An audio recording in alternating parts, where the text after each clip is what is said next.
Hello everyone, welcome to another episode of the Event Tech Talk Show. I'm your host, Adam Parry, and today we are going to be talking about why you need to launch a podcast, and that's why you need to launch a podcast for your event tech business, for your event business, if you're an event prof, if you're an entrepreneur, or as one of our guests is known for saying, a solopreneur. I am joined today by Jason Allan Scott, founder of Kopus, Matt Coyne, founder of Waves Consulting, and Caleb Parker, founder of WorkBold. Gentlemen, thank you very much for joining me this morning and giving me your time and our audience's time to discuss this topic. How are you all doing? Excellent. Wonderful. Thanks for inviting us. Jason, how are you, mate? Outstanding, thank you. Although I've just realized I look like a very young Steve Jobs. Could be worse. Matt, how are you, mate? I'm good, mate. It's day 10 of having COVID, and it's the first day I've tested negative, and I actually feel like I can breathe again. So I'm pretty good today. Jason, I'd like to come to you first. You've got a huge history in podcasting, content creation, speaking. Could you just give us a little bit of a quick history, a background, and what has led you now to Kopus? Thank you very much. So yes, I started the podcasting world in 2015, although really I started radio broadcasting back in 2001. I found my diploma with distinctions in radio broadcasting from South African Broadcasting Corporation, the SABC, which is like the BBC only in Africa. And then of course I started a podcast in 2015. I did incredibly well. I won top 100 small businesses in the UK. I got to go to number 10 Downing Street. I used it to build a business around me, around a personal brand. It did very, very well.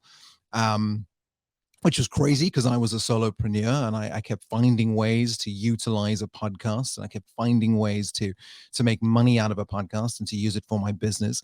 And then I tried various other things because I always had this podcast making money, and I was always making content, even in events. Obviously, I was someone who had a venue, number one SE2, and the Bloomsbury Ballroom, and then various others. And I always use social media and content creation to drive traffic. Organic SEO, I always think, is the best. I think a good product is so important, but if no one's speaking about it, it doesn't mean anything. And I really always wanted to create that in a way that was free. I think good marketing is like sex, only losers pay for it. So I wanted to be really good at that, and hence I built podcasts around it. And then I started helping podcasters. I started helping business owners to use podcasting to create content, to have conversations. You know, if you do a podcast for a year, that's 52 conversations with 52 potential clients. That's 52 pieces of content that I've learned how to turn that into 190 days of content. And I was building something else back the last year, and my CTO just kept jumping into my podcast company and saying, I can fix that with machine learning, and I can fix that with AI, and I can fix that with our SEO tool, and I can fix that with our web scraper, and I can fix that. And I was like, hold on, let's just stop what we're doing, and let's go into pod tech. Let's go into audio-driven marketing and sales technology. And Kopus did a massive pivot, which is where I am now. Well, there you go. Podcast done. I think that's everything's been said. Caleb, Matt, thanks for joining us. Didn't really have anything. Yeah, nice to see you all. Thanks, Jason. Thanks, Jason. I'd love to delve a little bit deeper into some of that in the podcast as it comes up. But Caleb, I'm going to come to you next. Just a little bit about your background in the events industry, where you are now in prop tech and with WorkBold. Well, I've sort of straddled the events industry and hospitality with commercial real estate most of my career. Bold was launched in 2016 to solve problems for entrepreneurs who didn't need an office every day, but they needed an office environment sometimes. And so small meeting demand was growing on the back of that. So Bold was launched as a solution to provide small meetings for these entrepreneurs. And we would go to commercial landlords that owned all these office buildings and try to take their underutilized spaces and turn those into meeting spaces. But it wasn't moving the needle much for them. And so we started evolving the brand and the product. And long story short, there was this massive demand for turning these spaces and providing them as a service on demand flexibly. But the commercial real estate industry there's this massive gap between what the demand wanted and what the supply was willing to give. So we thought, well, gosh, a podcast would be a great way to drive that conversation. And so we launched it as a thought leadership piece, the WorkBold podcast, right before lockdown started in 2020. And during that time, it enabled us, in addition to driving this conversation, enabled us to get in front of these clients of ours, these landlord clients that if we called them up and tried to get in front of them, we might even have the phone slammed down on us, or the door slammed in our face. But by asking them, because these are very intelligent people, by asking them to come on and share their insights, their own challenges, and what would work for them or what might not work, it enabled us to start building that relationship, understanding where they're coming from, and then sharing these ideas offline. So it was a massive business development opportunity for us, and it's proven successful. On the back of that, because of all the content that we create, and kudos to Jason's company, because we use Kopus and a podcast company to help us and produce our podcast and create the content. That content piece is a brand awareness benefit for us massively. There's been quite a few times where even before Bold was expanding across the UK, people thought we were already wide open because of the podcast. So it's 3 drivers for us. Thank you very much, Caleb. And Matt, let's come to you and Waves Consulting and a little bit about why you, I guess, produce podcasts now. Yeah, how we all came into it. And it's Wave Connects, by the way, not Wave Consulting. You should know that by now. But I guess, yeah, starting podcasting, it was actually talking to you and Jason. It must have been September 2020, I think now. So kind of right in midway through all the pandemic stuff. And, we lost jobs, industry was in a bit of turmoil. And I was honestly starting it out with trying to figure out, like, okay, how can I use my position to help people that maybe don't have the same connections that I do, or the same knowledge that we could share. I also sort of, I guess, discovered I love talking to people. I love extracting stories from people, and I love sharing that. And hopefully it inspires someone to sort of, make a positive impact or change on their life. So after talking to you guys, I launched the Waves Connects podcast, and it was initially for the events industry, but it was sharing stories. A lot of people were looking at starting out on their own or trying something new or different. So we shared lots of conversations with other event professionals of experiences from setting up their businesses and so on. And then the next season was into, I guess, real life experiences from ops to hospitality to corporate to sales to marketing, of like what's next and how do people prepare for the future. So it gradually built of sharing lots of amazing conversations. And I think, again, much like Caleb, like Jason was a huge part of me following his plan from the Podcast Co. He really knows his onions. And I think if I didn't have that sort of plan and support, I don't think it would be where it got to in the end. But I think then, even sort of more importantly, that set me up for then the what's next for myself. So I work now at Raccoon Events as well, and looking after the digital side of stuff. And maybe we come onto this properly later, but the podcast side of thing, I mean, I've been able to speak to people like Savannah Fines and Dame Kelly Holmes, and just some insanely inspirational people, and be able to share their stories. So it's kind of, it's opened up a whole new world of opportunity for myself to keep sharing conversations, I guess. Brilliant. Thank you very much, Matt. I think I'd like to say thank you to you, Jason, because you've helped me as well on my journey through hosting the Event Industry News podcast when James had to take some time out, and just bouncing ideas around for the Event Tech Talk show and things like that. So anybody listening that is interested in and this is not an advert for Jason, by the way. He wouldn't do that, and I certainly wouldn't. But he is a wealth of knowledge in terms of all the things that you can need to think about. In the way that you design your podcast, how you format it, and I think most importantly, all of the elements of what's the word? It's all the extra bits, right? Yeah, exactly. It's all the bits that you don't think about after the podcast. It's I was exactly the same. Like so part of my remit on the Raccoon side is content, and it's that one podcast is a podcast. It's potentially video recording. it's potentially an article, it's some TikTok content, it's some Instagram stories content, it's a couple of different blogs can spin off of one article, one podcast. So that one piece, like, I never would have thought of that. I would have thought about kind of going, okay, hey, we've released a podcast, but all those little snippets, like, those were gems from that sort of plan that went through Jason that actually, I think, revolutionized how we share content. Yeah, this is one of the reasons I wanted to produce this podcast, is this episode of this podcast about podcasting and why you need to launch a podcast. Everybody seems to be hiring, especially in the event tech space, VP of content, content marketers, and their focus generally seems to be very much focused on write a great piece of content, get it PR'd, get it sent into maybe publications like Event Industry News and others that are in this space, put it on the website, send it out to our community, get it SEO'd. And that is all great, but it seems that there's a massive amount of value that's missing out of that, and you could actually create all of that through the podcast, very, very naturally. How do you guys feel about it? Jason? Maybe yourself could comment on that. Absolutely. Firstly, thank you, everyone. I'm old, so I'm starting to choke up a little, so I apologize if I'm swallowing a lot. One of the things I did right in the beginning is I did a small little booklet called How to Take One Piece of Podcast and Turn It into 190 Days of Social Media Content. And that took off quite well, and we helped a lot of people. And that's basically what Kopus software is. It's one of its 3 pillars. One pillar is it now goes out and it web scrapes and it finds out about SEO and it looks at your competitors and it says, you need to talk about the following things to get good organic traffic and to drive people. And these are the people you should speak to, because that'll drive people to your brand and to your business. And this is what it can do. And then it speeds up all the small processes, right? That's what AI is good for.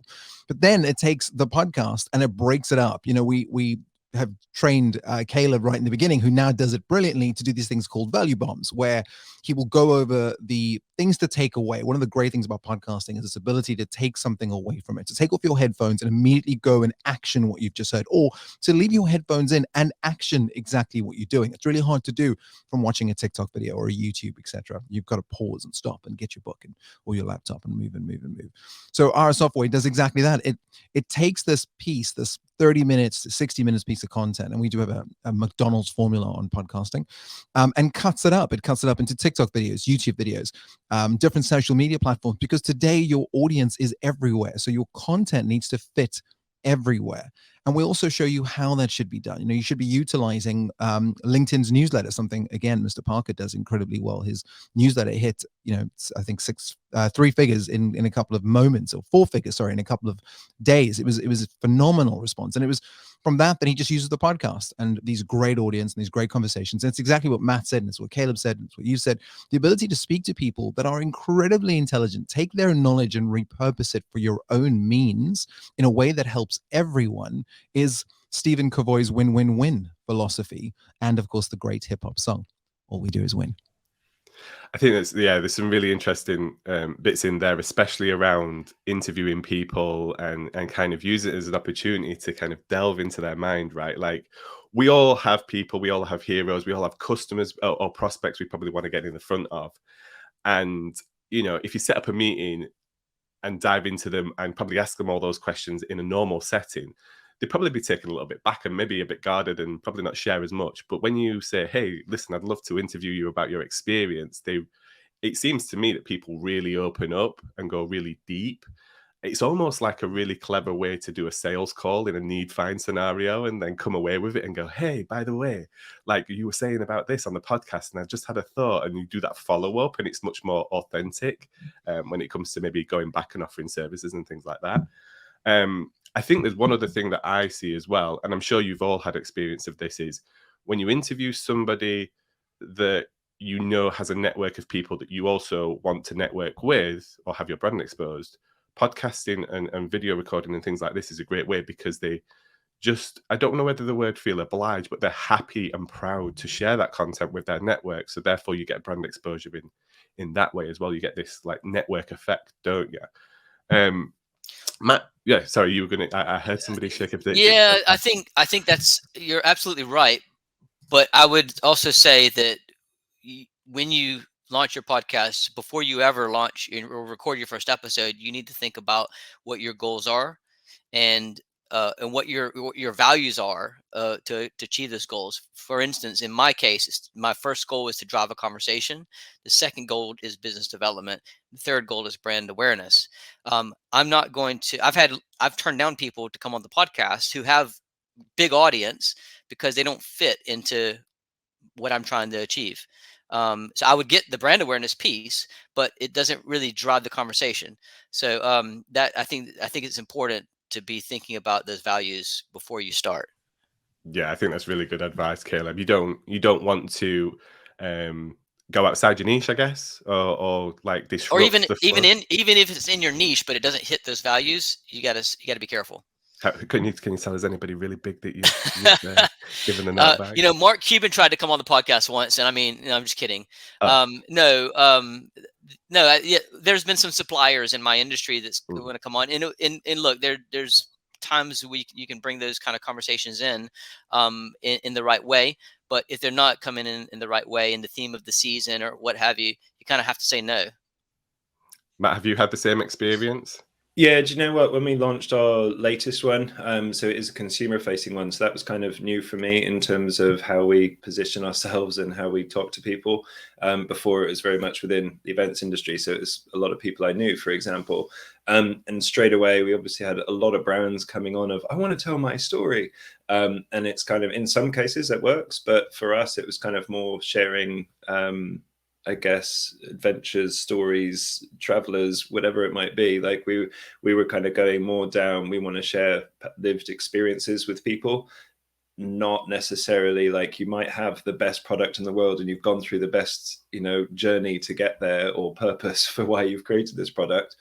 But it wasn't really relevant to what we're talking about in that first season. So it's kind of, we actually had to say a lot of no's, and I found that quite hard to start with.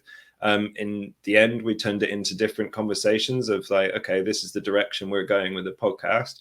Why don't you sort of jump on board in a commercial capacity kind of thing? And then we can do some other cool stuff with those people and activate their brands in different ways. But yeah, it was quite hard to start with, to learn, saying no to people that you might actually quite enjoy having a chat with. Awesome, mate. Thank you. I think one of the things I want to come on to with you, Matt, and we'll touch upon it later, is how you're actually utilizing events now as the platform. And I think, Jason, didn't you even record a podcast on a plane once? Like, I think this is the thing about this type of content. It doesn't necessarily need to be that polished studio environment, right? You're gonna have to actually capitalize on the people in the room in the moment if that content is going to be really, really good. Jason, have I got that right or wrong? Did you record a podcast? I did. I couldn't get hold of two CEOs, and I ended up flying with them and sitting between the two, and then interviewed both of them at the same time. And then I had, of course, the air hostess come and ask, chicken or fish, and then have the pilot tell us that we're about to land. But here's the thing with that, and we did 3 celebrities on Friday at Ministry of Venues, who were kind enough to give us a space. And that works if you do the Deadpool thing, if you address the fourth wall, if you tell people what you're about to hear and you set up the experience is us live in a venue while people are coming and going. I'm inside a plane at 35,000 feet. As Matt, I'm on the event floor. Caleb's about to do something in Monaco. I'm in Monaco. That noise you're hearing is people walking backwards and forwards, meeting exhibitors. You build up, then it becomes audio drama. Whereas if I'm trying to have a conversation with you, I don't address the noise and those noises keep coming in, then you have a bad audio experience. And you've only got one thing to be judged with most podcasts. What is your audio experience like? Are you taking them in? Are you pulling away? What's happening with the conversation? Those are things you can control. And luckily for us, it's the only algorithmic things that we have to worry about in podcasting. But yes, it's important, if you're going to do something live, if you're going to do something where it has different noises happening, address it. Make it part of the situation. In Sex and the City, New York is one of the characters. And the sound needs to be one of your characters if you're doing something live in a space where space is part of it. Thank you very much, Jason. Matt, you've, like I said, like I've already touched on, you've been utilizing Raccoon's events actually as the basis, the platform to interview and then create almost a season in one event, right? Could you explain a little bit more about that? Yeah, definitely. And I think, just to echo Jason's comments there, I'd never heard it put quite so well, but New York being the extra guest, I think is 100% accurate. At these events, like, we can't create, or we could, but it could cost a fortune. But a complete soundproof studio is very difficult to do at a lot of these events, especially when you've got 15 or 20,000 people walking through a venue. So you will get noises. And we did have one of mine from the first season. I had a couple and their kid on the podcast as well. So there was already a lot of distractions and noises going on. And we shared the video too, but obviously everyone listening to audio didn't necessarily see that. So we did refer to this awesome little baby storm, but also the fact that tannoy announcements were coming through. So yeah, I think it's setting the scene for people so they can understand why there's that as you're halfway through conversation. But for the podcast, we basically at the events have access to an insanely good quality of speakers, and we kind of, there must be something we can do with that. So we started creating these kind of exclusive interviews. So they've just come off stage, they've just met and spoken to hundreds of people, for example. What else could we find out for those that maybe weren't there? So we kind of go on, we actually asked the audience to give us their questions so they could submit before the event specific questions for that individual that we have on to go in. But then we have a nice chat with them about whatever their experience or their story might be, and repurpose that into all the ways that we've sort of talked about before. So that event has been a mechanism for us to create not just the content you have on the show floor, but really we're doing about, roughly speaking, at least 12 weeks of content per event afterwards. Very quickly, or 5-6 events, you've got a whole year's worth of content, once you extend beyond just the podcast and written form, for example. So Caleb, we've heard from Matt about him producing content on the show floor and event. Jason has been producing content at 40,000 feet. You've been producing the Bold podcast remotely, because I think it was pretty just before the pandemic that you kind of got into it. You're now taking that next step of taking it to the next level and having an environment, a podcast studio to record the Bold podcast. Why is that the next transition for you in terms of recording the Bold podcast? Well, as you heard Jason talk about audio being such an important aspect of podcasting, especially not all podcasts are, video like this. Audio is the most important aspect of it. It's important to have that environment that is soundproof, is acoustically sound, so to speak. And I think, as you said at the beginning, content is so important. Why aren't there chief content officers in companies? It falls under marketing, of course. But there's all these creators today. And, while you can record a podcast on an airplane or wherever, on your phone even, to take it to the next level and, go from amateur to professional, I think you need to have the right environment to be in. And so we're going to be opening up these podcast studios in our venues across the country.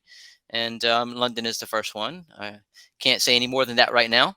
But later in the month, we'll be talking about it. My experience of it is there's a vibe when you get people around a table and you record these podcasts. Jason, me and you have been on podcasts. I think I've had you on the Event Industry News podcast with Kevin Jackson and a few others in the past. There's just a different atmosphere to everybody being in the room. There's that body language that, you naturally know when somebody else is kind of going to jump in and say something and things like that. So that's some of the major value that I have found over bringing people into that kind of podcasting studio environment. Sorry, Caleb, go on. Maybe you'll edit that little bit out or whatever, where I just kind of interrupted you, so apologies. But no, what I was going to say is, when we took a trip to Canada, and when I was in Canada, I recorded 3 podcasts in person. It was the first time I've done that, since lockdown. And after having podcasts being recorded remotely on Zoom for 18 months, I'll just echo what you said. That vibe when you get in the room with somebody, it is like nothing else, especially when you haven't done it in a while. And, to be around a room with somebody and to, even if it's socially distanced, you're wearing masks. I did that. It is absolutely important. Matt, Well, you the same? Do you hope to get the Waves podcast at some point into a studio? Or? Yeah, I mean, it's interesting because I've kind of paused Waves whilst I'm working on the other one, just for focus purposes.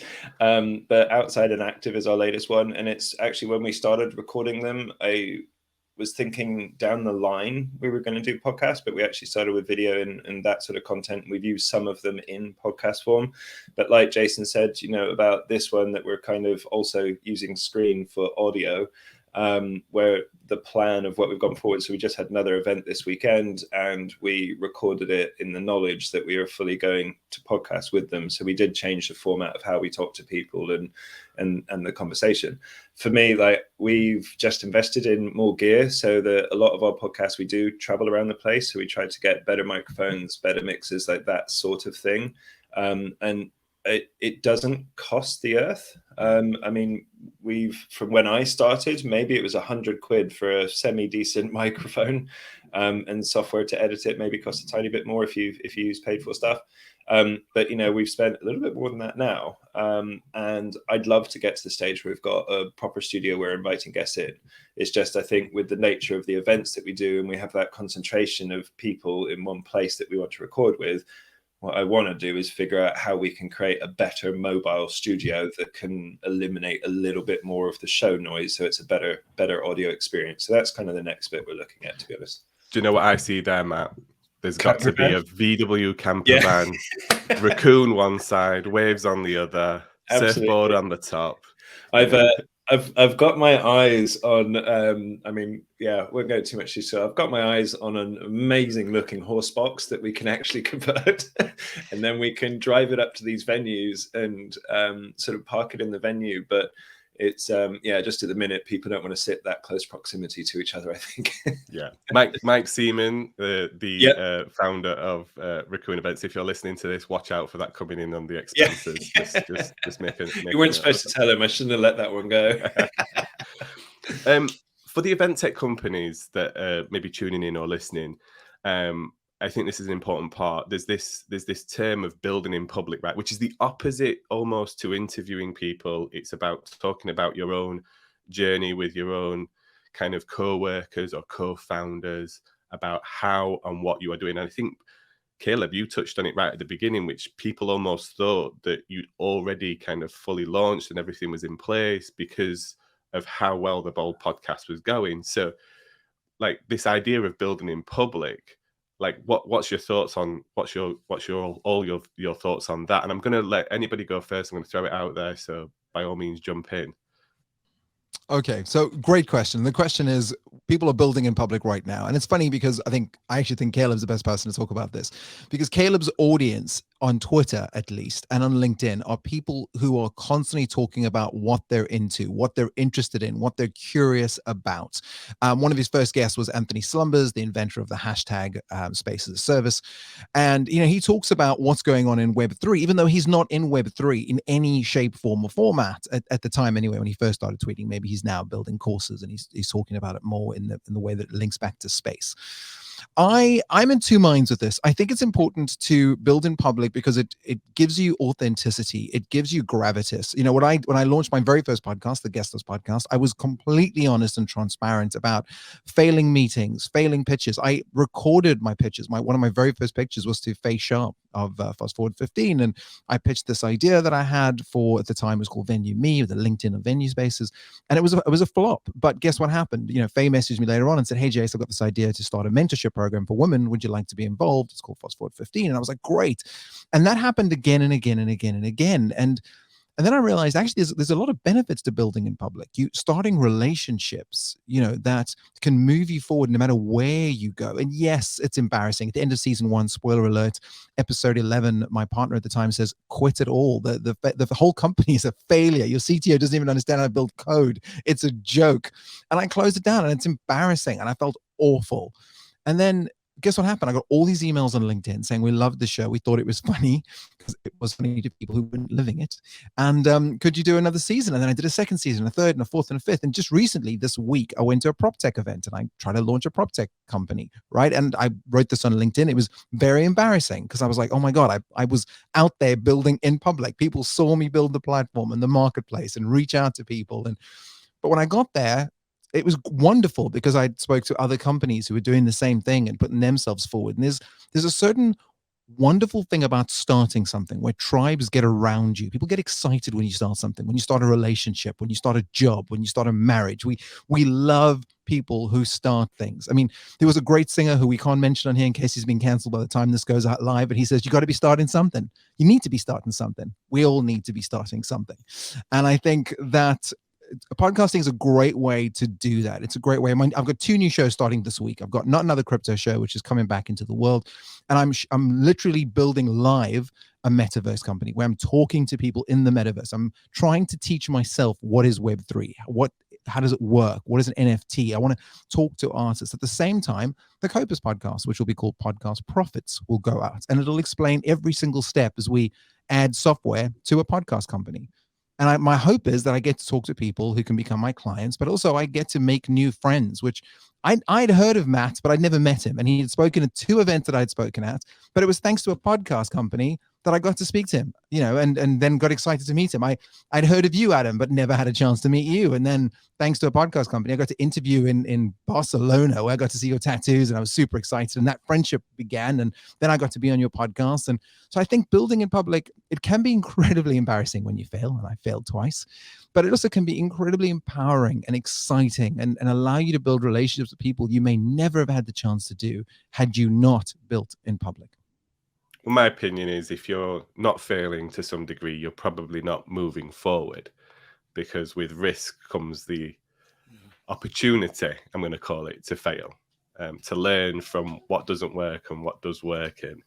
And often people that are not failing are the ones that are not moving forward. They're staying in the status quo of whatever that is. And,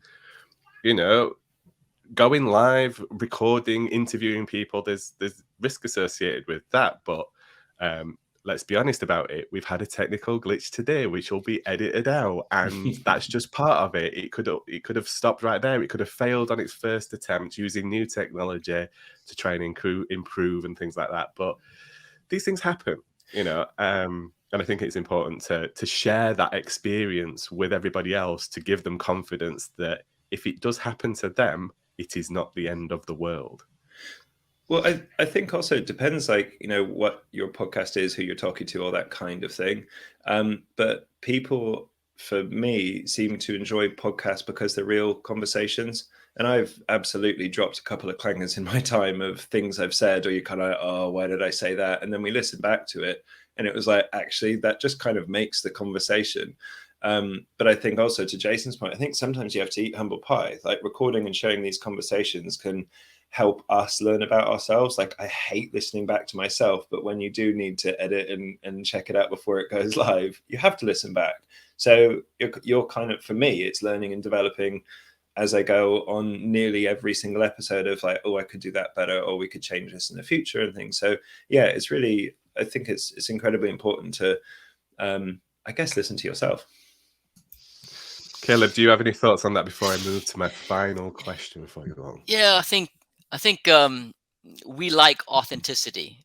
People like to real. We have this mantra starting up as an entrepreneur to fake it till you make it. And I think often we want everything to look perfect. Even if you're starting out, and there's no way everything can be perfect when you're starting out. So by going out there and starting to share your vision, you don't have to share where you are today. You talk about where you're going, right? And so by sharing that vision, it enables other people to feed back, and it helps you evolve your thinking, and helps you grow your own mindset and the way you see your own business, going in the future. And then it opens up the door, like Jason says, to so many different people that can help you. So I think going out there, I like the term building in public.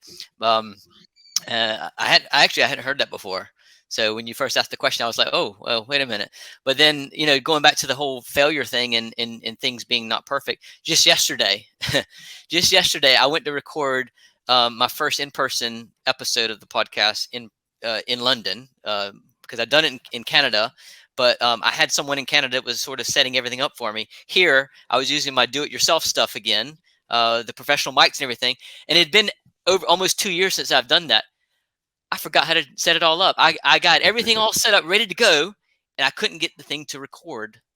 So I was like, you know what? Let's just do it tomorrow. We'll do it on Zoom. I know how to do that.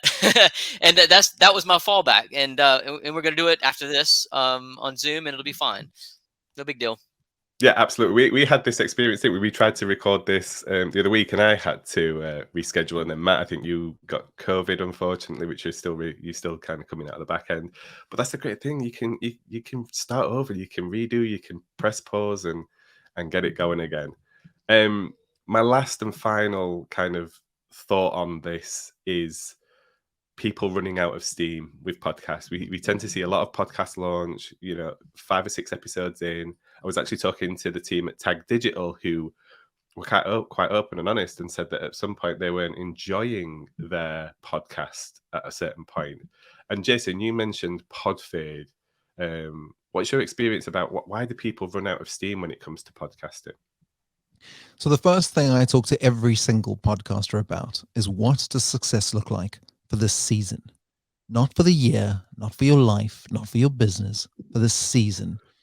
Now, having a success metric means it's far easier to say, that's what I'm working for. It's far easier to sprint if you know where the deadline is, right? Like in events, we know what an event horizon is. We get through the Christmas season, which if you're in party planning, which is where I made most of my attention, is just 6 weeks. It starts in November, it ends just before the end of December, and it's the worst time for anyone that does Christmas parties over and over and over. You're doing it in the afternoon, you're doing it at night, you're doing as much as you can. Now, you can't get through that if you thought this is my life.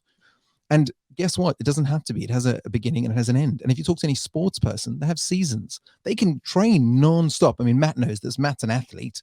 If you're training only for a season and you know when it ends and you know what success looks like for that season, maybe it's conditioning, maybe it's strength training, maybe it's sprint, maybe whatever it is, fast muscle twitch, slow muscle twitch, right? Once you have that, it's far easier to go hard, to go focused, to know what you're doing it for. And then guess what? If you're good at it, if you become good at it, you'll find the passion to keep going. Now, in podcasting, there is what's called pod fade, as you brilliantly mentioned, and it's 3 episodes. 50% of all podcasts get less than 134 downloads because of the fact that they only launch 1 to 3 episodes, because for some reason they expect something far greater. Their success metric is so ridiculous. It's, I want to be Joe Rogan, I want to be Oprah Winfrey, I want to be Carl. Carl is a exception to the rule. He is not the rule. Joe Rogan took 11 years to become Joe Rogan. These guys didn't have those success metrics in place. So when I talk to a podcast, and it's normally business to business, let's be honest, and just recently we started doing a lot more B2C and influencers and coaches and celebrities, but previously we didn't. We were just business to business. I would say success metric 1 of season 1, find your audience. It's already out there and they need the solution to their problem, which you can solve with your business. Season 2 is activate that audience to do something, to go and get your newsletter, because now you have the email. Now you're in control. If Apple goes down, if Instagram goes down, you have their connection. And in season 3, make them do something far bigger than they expected. Come to your event, get the bold mug, get the Waves hoodie, go to the Event Tech Live show. There we go. These are activations. And you know who does this incredibly well? Rock and roll bands from the 70s and 80s and 90s. They had a song, you loved it, they got you to buy their back catalog, then they got you to come to their shows, then you got you to buy the t-shirt, then you were getting, you become part of the Grateful Dead. You can't wait to meet other people who are fans of the Grateful Dead. And then you just keep adding success metrics season after season. I mean, Caleb's in, I think, season 7 or season 8. And before every season, we sit down and we go, what does success look like for this season? And normally with him, it's the same. It's brand, it's thought leadership, it's dealing with incredible people that lift up the storyline and pushes the motive of bold entrepreneurs, breaking the status quo. And of course, space as a service. And that's the whole thing. And, sometimes you can easily get lost, right? Like I remember I was listening to Waves and I was loving it. And then there was this incredible adventurer, Rafe, and I'm going to probably say his name wrong, Ray Fiennes, Ray Finnis, or Raynolf. There we go. I can see Matt already smiling. He's going to correct me in a second. But I was like, where is this coming from? This can't be the point of it. But then I listened to it and I was like, well, maybe this is the point. The point is that his shows are inspiring. His shows are activating. It makes me want to do something at the end of every episode. That's probably his success metric. And, if you have a success metric, if you know exactly when you're doing something, it's far easier to get it done than it is to just go, I'm going to do a podcast forever, episode after episode after episode, do a season, just like they do with Friends. Take a sabbatical, take a break, come back and do another season. You'll come back twice as excited. It'll make it work and you'll enjoy every single part of it. Yeah, you don't want it to become a chore, right? You don't want it to become something that you feel like you have to do. And we've moved that. Like the Event Industry News podcast has been very much every week we try and produce some content, and it's, you know, you're constantly trying to find the next angle or the next piece of content. Event Industry News podcast is great because it's the content can be wide and far and reaching. But on Event Tech or the Event Tech Talk Show, I think I've gone seasonally because it needs to be much shorter, much more in tune. And I think it's a great way to also share with your audience that there's going to be so much in this before you can also take a break from listening to me every week. Matt, Caleb, have you experienced pod fade or open to share any challenges you've faced yourself in when it comes to keeping going with recording and interviewing and sharing your stories? Yeah, sure. Yeah, okay. I'll jump in first if that's all right. I mean, with the Wave Connects one, so and yeah, Jason, sorry, it was Saranov Fines. Or Saran, if you like. It's the second order I think I've had on my show, including you.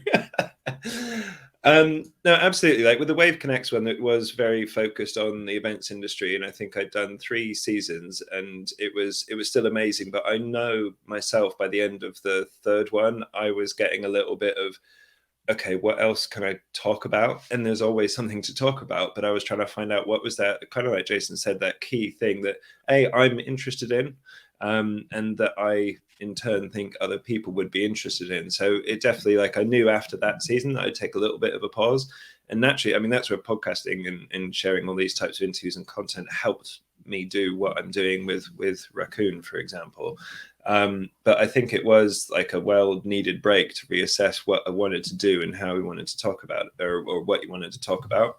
And the metrics side of things as well, I think is Jason hammered it into me when we started. And it's something I still look at. And actually with the latest, with the Outside and Active one, there's metrics that I didn't plan for or measure for, in that it's like nearly quadruples our web hits in terms of all of the content that we're doing. And we launched a shop at the end of last year. And now if we're talking to a book author, we can talk about their book and, oh, look, there's a link to go and buy their book. So it's like how we can link all that up is like new metrics that I kind of hadn't originally planned for, perhaps. But I want to share something. There was a few weeks ago, there was a girl, she's a sort of small event organizer, and she's been podcasting all through the pandemic, same sort of thing of didn't really know what else she could do, to be honest. She's been pumping out a podcast every single week for 2 years. And it was all, you know, it was amazing. Maybe I'll share it afterwards. I'm not sure if she wants me to or not, but she was definitely getting fatigue. And I sort of said the same. I was like, have you had a season yet? Like, when did you have a break to think about what's next or whatever? And she's literally been going non-stop for this whole 2-year period.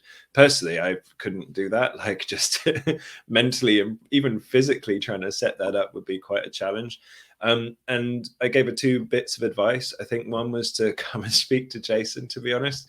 I said, if you want someone to give you a plan and actually help you make this something, because she was desperately wanting it to be more than just a podcast. She's got her awesome event stuff, but she wanted this content bit to do more. So one was that, but the other one I said was to take a break and have a think about what you're actually doing it for and find your why. It's the same reason if someone wants to go and climb Everest, why? Like, if they want to go and run their fastest 5K, why? Like, if you find a why, you have more drive and determination to get that done. Without it, I think you can kind of be, you know, swimming loosely in circles. Caleb, how about you?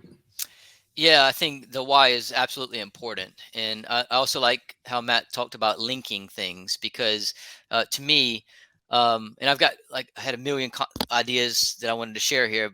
I'm not going to get to all of them here, but I think the season thing is massively important. And if you link what I do is link my podcast and my social media. So obviously I'm sharing my podcast on social media, but it's about the conversations that happen outside of the podcast on social media, and then bringing those conversations back into the podcast. And like, so for me, I plan my seasons based on the conversations that are happening. And there's been a lot of I guess, binary debate in my industry on working from home, working from the office. And this season that I'm just finishing up next week is all about the plus. It's plus, not versus. That was the theme. So everybody I brought onto the season, we talked about the using the office as a tool in the platform of work, not having going to the office or going, they were just working from home. So it's bringing that conversation that's happening online into the podcast, but then also taking the conversation on the podcast back online. And so linking that together. And speaking of linking, Jason mentioned the newsletter earlier. So we created a newsletter on LinkedIn, asking people then in the podcast show notes to subscribe to the LinkedIn newsletter. But having that break between seasons for me has been massively helpful, because shooting a podcast is not my day job. And my day job is very intense. So finding the time and to be able to get that break and say, oh, I don't have to record a custom intro this week, and I don't have to, find somebody. That's been massively helpful to sort of recharge my batteries and then go again. The last thing I'll say is more practical and getting started with your season. What I found that's been helpful is when I've done this, it's been better. When I haven't done this, it's been worse. Is get a bank of episodes, recorded first. Because if you have half your season, let's say you have a 10 episode season, if you have half of them recorded and ready to go, then it's easier to backfill those than if you have one and you record it and now you're scrambling to find somebody else and you have this gap between episodes and you get depressed. And so if you seed it, then I think you're better off and you won't lose steam. That's some fantastic advice there, mate. Some great tips. I think definitely, I love the idea of framing a season just around a single topic and not having to think that you've got to constantly change the topic or the angle every season episode, right? Because it actually gives a more broader view of people's opinions that are shared, but also very much different on the same topic. So I love that. It also goes back to what we said earlier about who we say no to. If they don't fit the season, then fit them into another season. Matt, your top tip for podcasting. My top tip for podcasting. I guess it's going to be quite a bad cliche. Podcasting, be there or be square. I say that because there's an industry chat going around that asked me to try and get that into this episode. But no, I think I've been incredibly chuffed with the progress for podcasting for myself. And it's like, I never knew before that I would enjoy it so much. And I always thought podcasting was some thing that you needed to be a specialist about and know all the equipment and all this kind of stuff. And it's like, you don't. You can start, my kid wants to do one with some of his mates of just them recording a chat about whatever the thing was that week. Like, that's awesome. And that is how simple it needs to be. So just find your why and find what your story is. And actually, you don't need to spend even 50 quid to get started and start learning. So I think it's kind of, give it a go, but find your why and then have a plan to follow it through. Jason, your top tip. I'm going to be controversial just for the sake of being controversial, because so far we're all just a bunch of people that love each other, and that's wonderful. But someone needs to be the contrarian, and I'm going to take on that role. Don't just start a podcast. Matt's kid has a mission, has a why. His why is to talk to his buddy, to share his excitement, his curiosity, his fun, his adventure. That's a great reason to start a podcast. But you have to have a reason to start a podcast. We don't need more podcasts about nothing.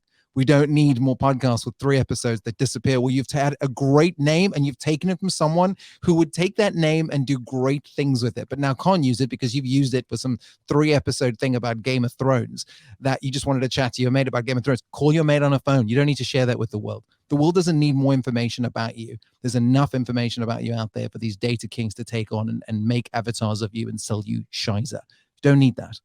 Make a mission, make a why. When in doubt, ask about.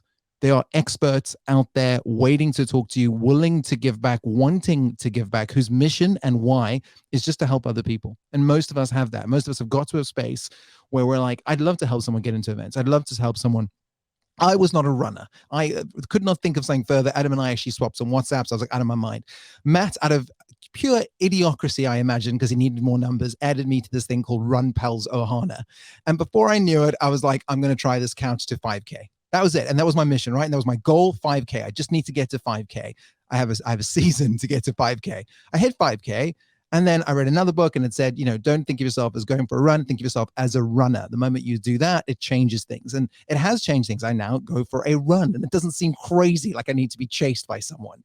But I had a mission and I had an event and I had a why and all the things we've talked about in this show. But guess what else I got to do? I got to go to his Facebook group and find out why other people were running. And I got to see other people running. And I got to speak to people who were runners. And I got to go into store and I got the right shoes that made it easier to run. Like all these things make a gigantic difference. If you're going to do it for your business, I'm not talking about as a hobby, but as your business, make it count. You've only got so much time in your life and you will be dead. The one thing I can guarantee, everything else I can't. It's all particular up to certain things, but you will die. What are you doing with your time? And if you think it's worth it for you, then do a podcast. Then, don't be square and jump on there. But if you think actually my better time is as a father, as a friend, as a lover, as a partner, then go do that and get somebody else to do a podcast. Yeah, I think that's a great, that last bit is great advice. If you want a podcast for your business, but you don't want to do it, go and get somebody else to do it. See if there's somebody else in the team that would love the opportunity to have a voice within the company and take that up. Back to my point about why are people not hiring for VP of podcasting? Well, I just want to say really briefly on that. So this last weekend, we had one of our biggest shows and I was so stoked to be able to go and interview some absolute legends in the running world. But I couldn't go because of all the COVID nonsense. And actually one of our team, a youngish guy, but he's great at chatting to people and he absolutely relished in the moment of being able to do those conversations. And it's like, so actually now we've again changed plans, but it was exactly like you said, it's having the opportunity that actually I don't need to be on every single one because we do have a great team of people that could do it too. So I wanted to share that it doesn't have to be all about you as well.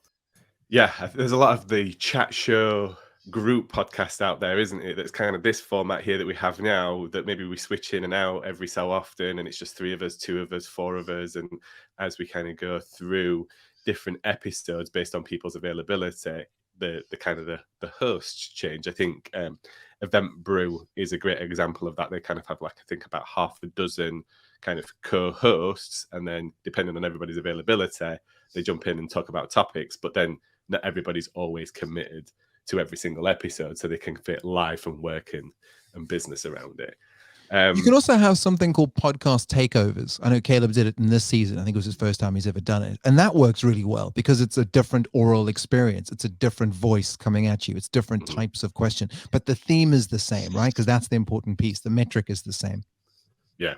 And I think my tip for podcasting is if you don't think or you lack some confidence in being the host, be the guest. Start off by putting yourself forward for podcasts within your niche, with outside of your niche, that you think you've got an interesting conversation to have, just like you for a speaker for an event that you want to put an abstract forward and you want to put yourself forward of, I want to talk about this to your audience. Put yourself forward as a guest, become comfortable in the environment and, learn from how other hosts ask questions and transition from one guest to another and connect everything up and stuff. And that's what I'm doing. I'm learning a lot by being guests on other podcasts as well about how people kind of tackle it from their side. So that's my one tip. Well, gents, I very much appreciate and thank you for your time. Just very briefly, best place to connect up with you, hang out with you online if people want to connect up. Jason, I'll come to you first. I was hoping to come to me last. We can do that. Matt, you go. Please. Thank you. I want to know what he's going to say. I'm all over the place. Coins, so Coyne with an S on many social things, but LinkedIn's a good place to start, or wavesconnects.com. Caleb. Look me up on LinkedIn. I'm also on Twitter and Instagram at Caleb_Parker. Yourself, sir. Thank you. The best place to find me is LinkedIn. I'm Jason Allan Scott. There's only one of me on LinkedIn, which is insane. But you can email me directly if you have a podcast question, jason@kopus.com. And I need to say, the reason I didn't want to answer this is when I wrote my first book on my podcast, season 2 of the Guesses podcast, the book was called The Eventrepreneur. I put my email address at the back because I didn't think anyone would buy that book, right? 55,000 copies of that book were sold. I'm still answering emails to this day of people who email me. So I don't actually want anyone to get hold of me unless it's to help you. Like I can actually help. Please then message me. If it's not, if you just want to say thank you for this, then just tweet me at Jason Allan Scott or hashtag this thing and I'll find you and say thank you for taking the time to listen. There you go, listeners and viewers. The final tip of the day, always put your email address right at the end of the podcast before the host says thank you very much for listening and watching. Gents, thank you very much. Listeners, viewers, please do go and check out these guys online. Go and check out their podcast. They are great, great content.